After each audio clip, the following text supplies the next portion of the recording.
안녕하세요. SPI 고병기 편집장입니다. 위클리 글로벌 마켓 업데이트 소식 전해드리도록 하겠습니다. 네, 오늘 전해드릴 소식은 이제 일본 오피스 리츠 관련 소식이고요.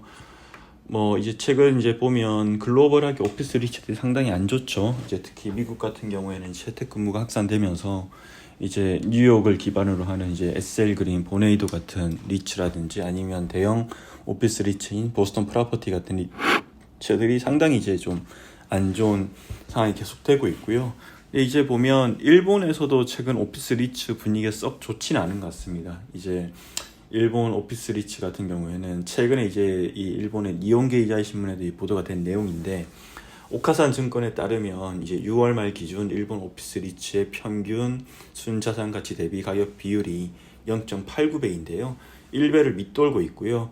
이 의미는 결국 이제 자산 가치 대비 주가가 저평가를 받고 있다는 의미인데, 통상적으로 이 상장 리츠 같은 경우에는 이제 유동성 프리미엄이 있기 때문에 이런 순자산 가치 대비 가격 비율도 10% 정도 프리미엄을 받는 게 일반적인데, 이 현재는 이제 디스카운트를 받고 있는 상황이라고 보면 될 것 같고요.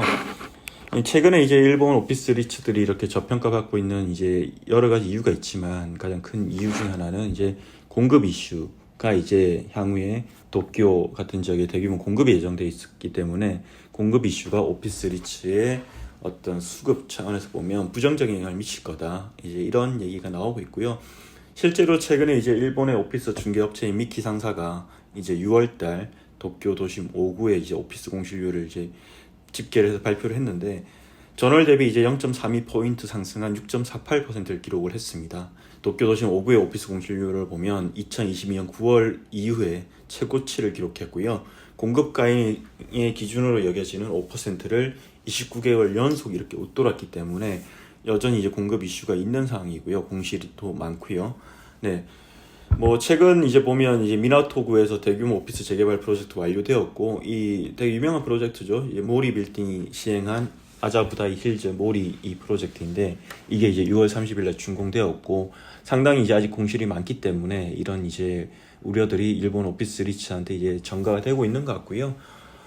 그리고 이제 당연히 지금 이제 보면 특히 외국계 대형 IT 기업 테넌트들이 좀 오피스를 확장하는 거를 좀 보류하고 있는 것도 일본 지금 도쿄 도심 5구의 오피스 공실률 상승에 영향을 미치고 있고, 이런 점들이 최근에 이제 일본의 오피스 리츠들이 저평가를 받는데 한 원인으로 작용을 하는 것 같고요.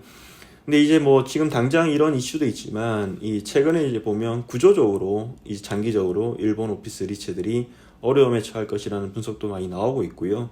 최근 이제 MUGF 이제 모건 스탠리 증권에 이제 그 다케무라 준노라는 애널리스트가 이제 3월달 리포트를 하나 발표를 했는데, 그 내용을 보면 이제 일본의 출생률이라든지 수도권 인구 비율, 그리고 노동 인구 비율, 제3차 산업 비율 등을 이제 감안하면 이런 구조적인 요인으로 인해서 2050년께는 오피스 수요가 이제 2022년 대비해서 19%, 약 20% 줄어들 것이라고 전망을 하고 있고요. 이러면서 이 장기적으로 이제 공실률이 서서히 상승할 거다. 결국 이런 것들이 이제 오피스 리츠의 장기적인 전망에 부정적인 요인으로 작용하고 있다, 이렇게 얘기를 했습니다. 실제로 최근에 이제 케네딕스가 이제 스폰서로 있는 리츠 세계가 합병을 발표했는데요.